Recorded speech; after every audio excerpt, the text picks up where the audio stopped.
20 million deaths, 21 million wounded, with more than 9.7 million military personnel and about 10 million civilians lost.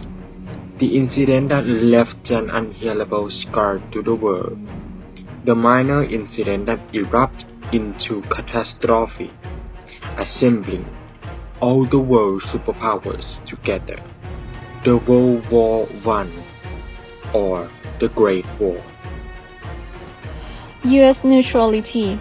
Contrary to the number of casualties that occur in this war, actually there were once a day that no matter what events happens in this world, America would only seek neutrality.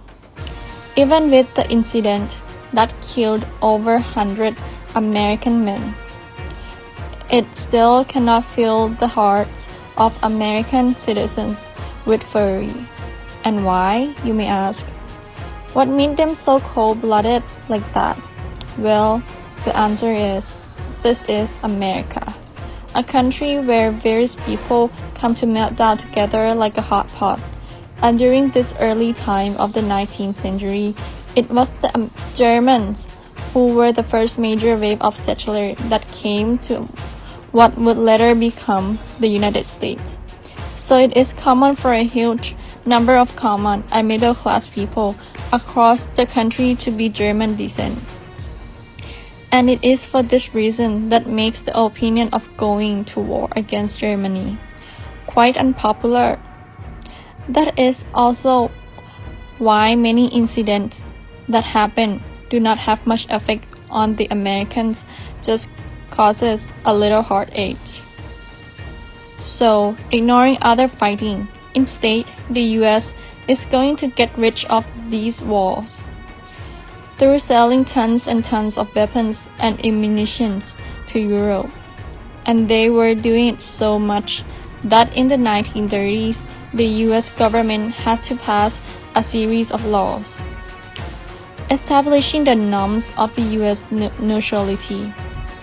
And although many Americans united in 1917 to support President Woodrow Wilson's ambition to make the world safe for democracy, some others also say that bankers and weapons merchants with Europe economic interests are that drove America's involvement in World War I. But is this really that reason? Let's see. And while we are on the subject of neutrality, how far will America go with as neutral as they came? Before we go on, we need to know how other countries are doing during this time period. So, presume this was 1914, Siren State. The Soviets are now out of the war. Our dear friend, Germany? Not really so. Well, now that the Soviet is no longer a threat for Germany, the German will return its target to the West. Well, the British to be specific, because now the Germans began to use their U-boat to sink. Well, actually, basically destroy any ships heading to Britain, whether they were enemy, neutral, or civilian. The ability to sink anybody and everybody was less strict in this type of submarine warfare. At least, supposedly neutral nations like the US were outraged as the several were losing their lives through the sinking of Lusitania. How did that happen? Due to unless submarine warfare, the Germans are only going to sink any ships but a passenger ship. So, our wise friend Britain thought it would be a good idea if we carry our weapons and ammunition through passenger ships. The Germans are not gonna know. Well, you're wrong, because out of the sudden, the Germans are gonna decide they want to sink whatever ship they want without a single warning. Therefore, the British passenger ship Lusitania was destroyed by German U-boat on May 7, 1915, killing 195 passengers, including 128 Americans. This disaster started cracking relations between Germany and the neutral United States and gave the American citizens a little heartache. So, President Woodrow Wilson then warned Germany that if the ship was sunk without cause, the U.S. would terminate diplomatic ties and enter the war. The Germany finally gave in and said, "Okay, we will warn you," and that happened in September. However, anyway, Wilson chose not to declare war on Germany, at least for the time being. Keep it neutral. Wilson keep it neutral. At this point, you may wonder what could possibly lead the U.S. to join the war, since the loss of 100 Americans wouldn't.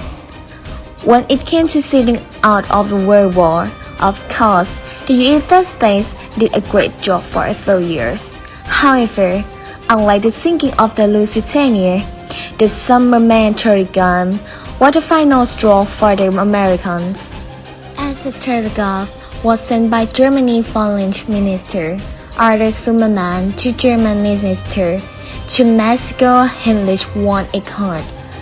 The telegraph was basically trying to convince the Mexicans to attack the Americans.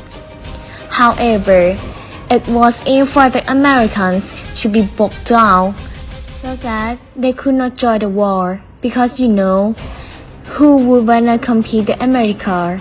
But things not always turn out how we want them to, because the telegram was intercepted by British intelligence. Shoot! Now, the Americans are going to know Germany's intention to attack their territory. Though, then goodbye Mr. Neutral. America had decided to declare war on April 6, 1917. Good luck, Germany. Despite the fact that America is acting neutral and getting well by supplying weapons and ammunition to Europeans to fight in this great war, sooner or later, America acknowledges that it will undoubtedly be drawn into it as well. Yet, their military is ill-prepared to wage a world war if one is declared. This prompted Congress to establish the Selective Act, which essentially allowed American males to be conscripted for military service.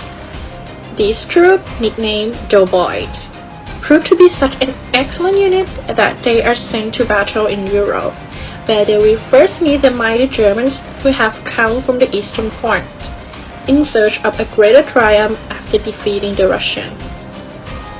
With the arrival of Marines in Europe and other American soldiers that were packed with a strong sense of honor, they will land and score the first win in the Battle of Bollywood against the mighty Germans. And one thing to note is that at this point, the US Army will first be placed under the leadership of either the French or the British. In this case, it was the French who were in command. And it was also the French who were already retreating. But the spirit of the US Army will be so powerful that it will horrify the Germans away and take the win, and yet the Germans will give rise to their nickname, Devil Dogs. At this moment, America will begin to be concerned with developing its Air Force, which will be known as the Army Air Force at the time. And not only the Air Force that will be developed, but so do the American soldiers that will soon get stronger, greater, and keep getting better and better at fighting, that will be able to fight on their own. And that battle is the Battle of Chateau, which it will be their first major battle under their own command. And they won. More battles will be pursued and more American soldiers will be deployed, thanks to America's ability to access tremendous resources, including human resources, making it a shortcut to pushing those overworked Germans who already had fought Russia in the east with everything they had. In the Second Battle of the Marne, the Germans' final offensive push of World War I. Eventually, the last battle will come, the Meuse-Argonne Battle, which was a part of World War I's last Allied offensive.